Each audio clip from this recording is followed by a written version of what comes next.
En la política las cosas no están tan claras como en el fútbol, no se sabe qué va a pasar, cuáles son las eliminatorias, clasificatorias, qué rivales quedan en el camino.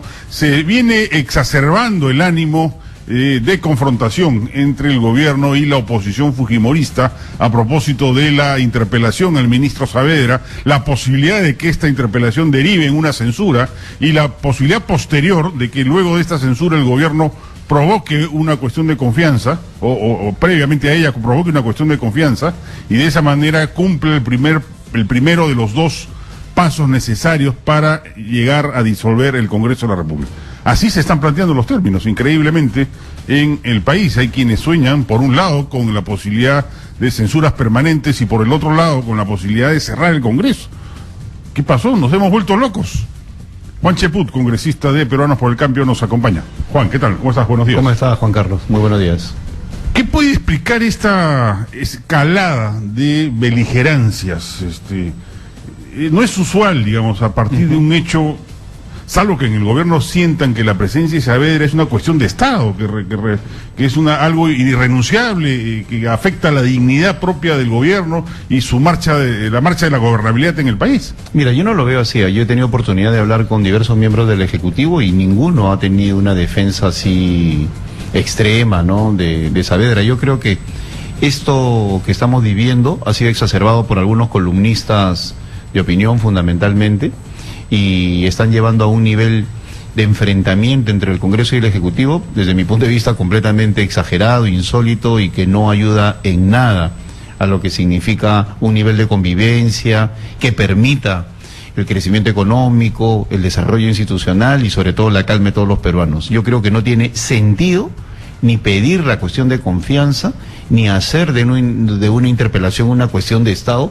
Realmente me parece absolutamente exagerado y demuestra una pobreza institucional como no pensé que habíamos descendido tanto, ¿no? Bueno, quienes dicen es que el gobierno no puede dejarse pisar el poncho, no puede dejarse ganar esta batalla que implica no solamente la presencia de Saavedra, sino la reforma universitaria, cara supuestamente a los objetivos del gobierno, y que en esa medida, si le permiten a la oposición, pasan a ser un gobierno secundario, subalterno, de la oposición fujimorista. Bueno, esos son los que piensan pues que la política es estar peleándose, gritándose, arañándose, cosas por el estilo. O sea, no tiene nada que ver la política con eso. O sea, hace poco yo escuchaba en una entrevista a Mauricio Mulder, por ejemplo, que ante una pregunta respecto a lo que yo había señalado, que en los últimos meses todo lo que había planteado el Ejecutivo lo habíamos logrado en el Congreso, Mauricio decía con propiedad, bueno, la política es conseguir objetivos concretos.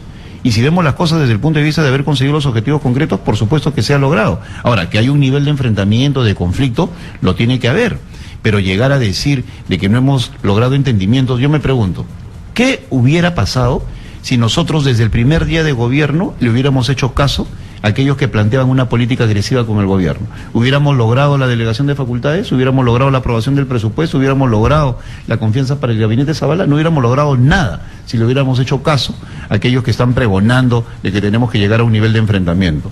La verdad es que yo, cuando veo que hay personas que plantean eso, que el mundo se va a acabar si es que sale un ministro u otro, pues lo único que veo es gran debilidad desde el punto de vista de la sostenibilidad de las personas involucradas, ¿no? Porque este debe ser un debate de argumentos. El ministro no ha sido cuestionado por la parte educativa, sino por asuntos puntuales vinculados a hechos de corrupción que él tiene que aclarar, y estoy seguro que lo va a aclarar, pero no por asuntos de gestión. Un amigo mío me decía que lo que se quiere es perpetrar un 5 de abril caviar.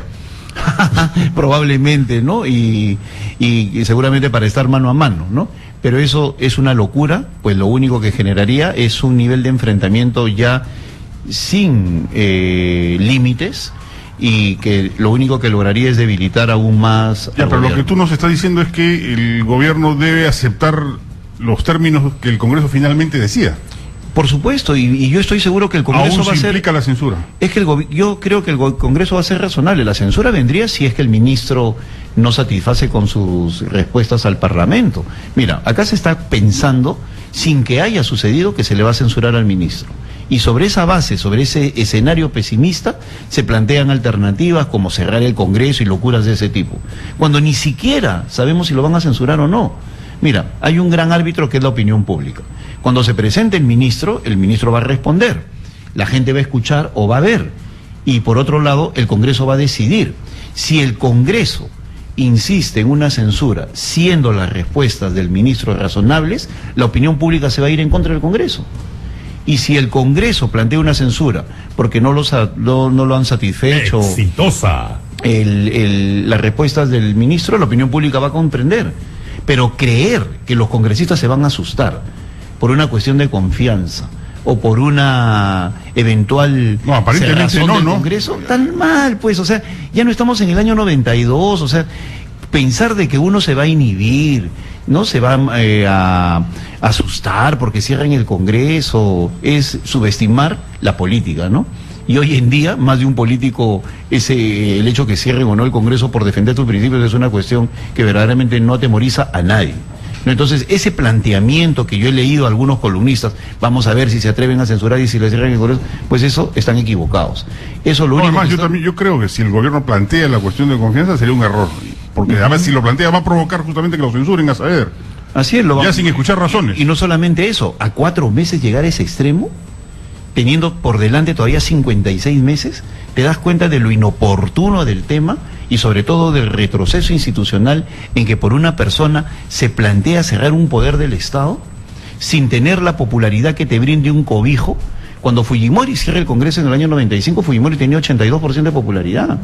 Y cuando lo cierra sube a 95, una cuestión insólita, porque el Congreso estaba completamente desprestigiado.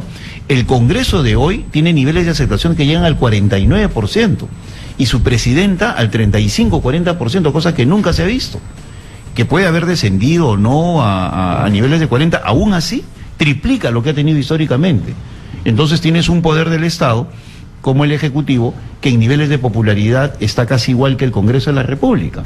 Y sobre esa base pretenden algunos que el presidente cierre el Congreso. Yo creo que le están dando consejos equivocados. Menos mal que desde el Poder Ejecutivo el propio presidente ha dicho que eso no es una decisión tomada, que esa es una cuestión que se evalúa constitucionalmente hablando, y yo en lo personal no he escuchado a nadie del Ejecutivo que hable de la cuestión de confianza. Esa es la especulación de algunos que no creen en la fortaleza institucional, que significa utilizar instrumentos políticos para fiscalizar a un ministro, en este caso al ministro Saavedra. Además se abre un escenario en el cual yo imagino qué pasa, supongamos que ocurre la cuestión de confianza, el Congreso se emperrechina y censura por esa razón al ministro, y luego de eso hay quienes sugieren inclusive, bueno, que el presidente inmediatamente proponga un gabinete donde el premier sea Saavedra.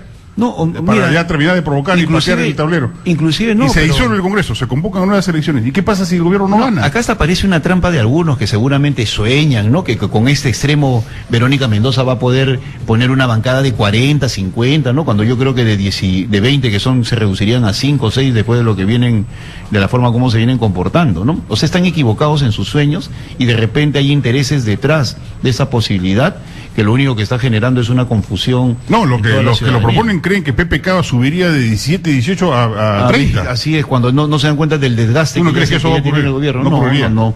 Mira, la situación sería completamente distinta. Tendríamos, tampoco el fujimorismo repetiría sus 72 congresistas, de hecho. Habrían bancadas nuevas que surgirían, o sea, predecir un resultado electoral en el Perú, pues es una cuestión literalmente imposible, ¿no? Pero la geografía electoral no sería favorable para ninguno de los involucrados. Más bien lo único que están generando ahorita es una expresión de desorden que no va con lo que realmente está pasando en el país, ¿no? Que es un Congreso que viene trabajando articuladamente, un Ejecutivo que viene sacando adelante políticas públicas, y por culpa de una interpelación se ha generado toda una confusión. Ahora, ¿te imaginas tú, si se va la cuestión de confianza, la crispación, cómo se llevaría en las próximas semanas? Una cuestión de confianza ya significaría una crisis que empezaría a ser estructural.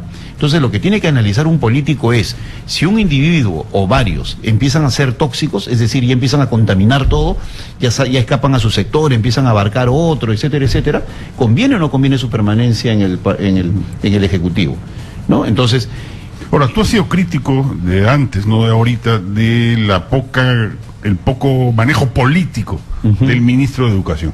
El de creer que puede sostenerse en una cúpula burocrática o tecnocrática sin lidiar con el Congreso, con la opinión pública, etcétera. No, como señalé, ¿no? Escudarse en algunos amigos columnistas que que lo único que generan a la larga es antipatía, que también lo señalé. Hace 2 meses o 1 mes y medio, cuando dije que no se escude y que acuda al Congreso a exponer ante la representación nacional, dije, cuidado, que esos columnistas pueden voltear la situación y perjudicar al propio ministro y convertirlo en antipático. Yo creo que el ministro de Educación es un buen funcionario, yo creo de que hay logros evidentes y creo que él tiene la capacidad para responder. Quienes dicen que no vaya a la interpelación están subestimando al ministro, le están haciendo un daño. Yo más bien creo lo contrario, que él tiene toda la capacidad para acudir y responder y dejarse llevar por sus propios adherentes o simpatizantes, en el sentido que no responda, que etcétera, etcétera. Lo único que hacen es generar una antipatía hacia él. Entonces yo considero que él va a tener una posición exitosa este día miércoles, va a resolver el pliego de 18 preguntas y va a salir en una situación en la cual aclare todo ante la representación nacional. Si permanece o no, ya es decisión del presidente de la República. Pero llegar a extremos de decir de que por un resultado favorable u otro pues, cierra el Congreso o cuestión de confianza, eso me parece una exageración que lo único que genera es un perjuicio para el país por la situación en la cual nos están involucrando. Si tú hubieses sido de oposición en esta legislatura, ¿hubieses interpelado al ministro Saavedra? ¿Había razones suficientes para interpelarlo? Que hay razones para interpelarlo, claro, y además es parte del control político, y yo soy institucional y lo defiendo esto desde que regresamos a la democracia, no cometer los errores de antes en los cuales, mira, la institución de la interpelación se devaluó con Ollantumala, porque cada vez que se quería interpelar a un ministro, lo que hacía era se presentaba en el Congreso y como tenían mayoría parlamentaria, explicaba ante una comisión y luego no se le podía interpelar. Resultado, hoy día hay una megacomisión investigando un montón de licitaciones a dedo, la señora Nadine no puede salir del país, Ollantumala está cuestionado y muchos de sus ministros van a empezar a desfilar por el Congreso. ¿A eso se quiere llegar? La función de control político significa, el señor tiene irregularidades, se plantean en un programa de televisión, ¿son razonables? Pues venga a contestar. ¿Qué problema hay en eso? ¿Por qué hay que jalarse, rasgarse las vestiduras? Al contrario, eso fortalece al gobierno. Pero se inventa la figura de que se le quiere censurar por las universidades. Ese es otro debate, completamente distinto, que no tiene nada que ver con rendir cuentas. Y de esa manera... ¿Tú no crees que es una carta ya jugada la censura? No, como te dije... Que es un objetivo del fujimorismo tumbarse a saber y si es un objetivo, van a tener que enfrentarse a la opinión pública. Porque si el ministro... No, pero políticamente, ¿tú crees que es un objetivo político del fujimorismo tumbarse a Saavedra y luego tumbarse a Basombrío? No, yo creo que en el caso de Saavedra, no creo que lo de Basombrío puede estar en la mira del fujimorismo ahora, ¿no? Pero sí creo de que si es un objetivo político sacar del medio a Saavedra, pues van a tener que enfrentarse a la opinión pública en el sentido, si ésta se va a dar cuenta de que es una decisión tomada sin escucharlo, que no es razonable, que ante los argumentos del ministro, a pesar de que son sostenibles, verídicos, orgánicos, insisto en la censura, pues entonces el fujimorismo va a tener que enfrentarse a su caída de popularidad, así de simple. Y a ese escenario, aún en ese escenario, ¿te parece mejor que la eventualidad de una exacerbación de los ánimos con una cuestión de confianza y eventual... No, es que la cuestión de confianza no viene al caso. Mira, la cuestión de confianza es para una situación en la cual es tu bala de plata, ¿no? En un contexto en el cual puede haber una crisis y tú quieres hacer una serie de cambios de una serie de políticas de Estado, colocas un premier, entonces utilizas tu bala de plata, mi cuestión de confianza. Pero la cuestión de confianza por la permanencia de una persona, independiente de cómo se llame, es una locura. Y a 4 meses del gobierno, o sea, en 56 meses, ¿qué te garantiza que no van a haber otras situaciones críticas? ¿Y vas a utilizar una segunda cuestión de confianza? Es como que tú procedas a hacer tus cambios en el equipo peruano, ¿no? en un partido de fútbol, ya que hablabas de fútbol, en los 10 primeros minutos. ¿Y qué te garantiza que en los 80 minutos restantes no se lesione otro jugador? Entonces uno tiene que ser coherente con lo que plantea. En este momento yo creo que el gobierno está en una posición de ventaja en lo que se refiere a las políticas que viene haciendo. Hay un gabinete que viene trabajando, que viene teniendo objetivos concretos que viene cumpliendo en el sector transportes, en salud, en agricultura, un ministro que está yendo por todo el país como José Manuel Hernández, ¿no? Entonces, en trabajo, ayer he visto una entrevista excelente con Alfonso Grau, ahí tienes a Alfonso Grau, José Manuel Hernández, la misma ministra García, ¿no? Cayetana Aljovín, que también está trabajando adecuadamente. Ya que hablas de los ministros, ¿te parece bueno ese enroque que han planteado de Jorge Nieto de Cultura Defensa? Bueno, es que todavía no está... Sorpresivo, por lo menos, ¿no? Sí, pero todavía no es algo Pero ya es casi definido. Sí, creo que ya está definido, ¿no? Bueno, yo preferiría, en lo personal, no a sé lo mejor si prueba, ayer lo hemos estado llamando todo el día a Jorge Nieto y que siempre nos responde, ayer no respondía. No sé si es la decisión del presidente, pero yo lo preferiría ver seguir en Cultura, ¿no? Yo estoy en la Comisión de Cultura porque juntos, al estar él en ese ministerio, hemos, junto con Francesco Petrosi, a tener una agenda muy importante, a tal punto que Cultura es una de las comisiones del Congreso más dinámicas en estos momentos y que genera mayor cantidad de atracción mediática, ¿no? Por el impulso que se le ha dado a la cultura en el país, que es fundamental. A mí me daría pena, por llamarlo así, que Jorge vaya a otra cartera, ¿no? En todo caso, esperemos cuál es la decisión del presidente, que dicho sea de paso, la respaldaría, ¿no? Ahora, debe ser la primera vez en la historia política del Perú, los últimos 20 años, que un presidente se pasa los 3 días completos en el CADE. Efectivamente, creo yo. Mientras el país se incendiaba. ¿Qué pasó ahí? Yo lo que creo es que el presidente seguramente ha estado despachando allá, ha habido 9 ministros.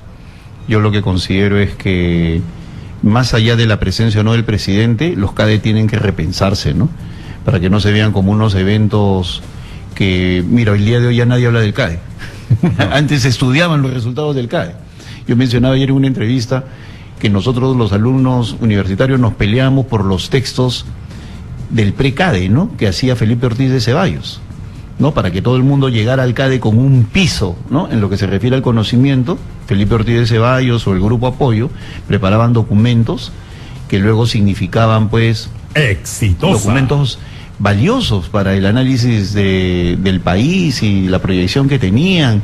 Y los post-CADE significaban el desarrollo de una serie de discusiones. Hoy día ya nadie habla del CADE, ¿no? Ya pasó al olvido. No, los CADEs han perdido mucho brillo. Tú mismo has escrito sí, claro. Respecto al CADE. A mí no me llama la atención ir salvo a los CADEs electorales, ¿no? Y aún más... Pero con mayor razón, ¿qué hacía primero? Es primera vez que van tantos ministros. Y algunos sí se han quedado varios días también, no solamente el presidente. Bueno, lo que considero es de que de repente han tenido ahí alguna especie de despacho, ¿no? Yo no quisiera ser... No es la frivolidad del poder. No, lo que yo creo es que en términos generales hay que entender que es importante que este tipo de eventos sirvan como fuentes de políticas públicas y no ingresen en el terreno de la desacreditación, ¿no? Como consecuencia de que no sirven para nada más allá de la reunión de unos cuantos altos ejecutivos, porque ni siquiera los dueños de las empresas van. No van, pues. No van. Antes iban, ahora van solamente los altos ejecutivos, entonces ojalá que retome el prestigio de antes. Y yo creo que Alfredo Torres en ese sentido sí está haciendo un esfuerzo cuando él quiere hacer una especie de monitoreo de indicadores. Me parece una excelente idea. Vamos a ver cómo se ve eso en el futuro, ¿no? Corre el rumor de que sería Salvador del Solar, el nuevo ministro de Cultura, en reemplazo de Jorge Nieto, quien pasaría a Defensa. Se ha mencionado también el nombre de Francisco Lombardi, ¿no? El cineasta, no el congresista, por si acaso. No el congresista Lombardi, sino que es Guido, sino Francisco. Su primo, entiendo que es. Sí, bueno. Ambas personas, Francisco Lombardi o Salvador del Solar, yo creo que le darían una dinámica similar a la que le ha venido dando Jorge Nieto, ¿no? Sobre todo Salvador del Solar. Salvador del Solar ya ha tenido posiciones en términos de políticas públicas o qué se necesita, inclusive es muy activo en las redes sociales. ¿Pero no se necesitan más operadores políticos en el gabinete? Por supuesto, esa es una... ¿No se necesita a Carlos Brus, a Juan Chepú, también Charaos, a Gino Costa? Bueno, yo creo que sería bueno la incorporación. Tener 17, 18, tener 14 comunistas es lo mismo.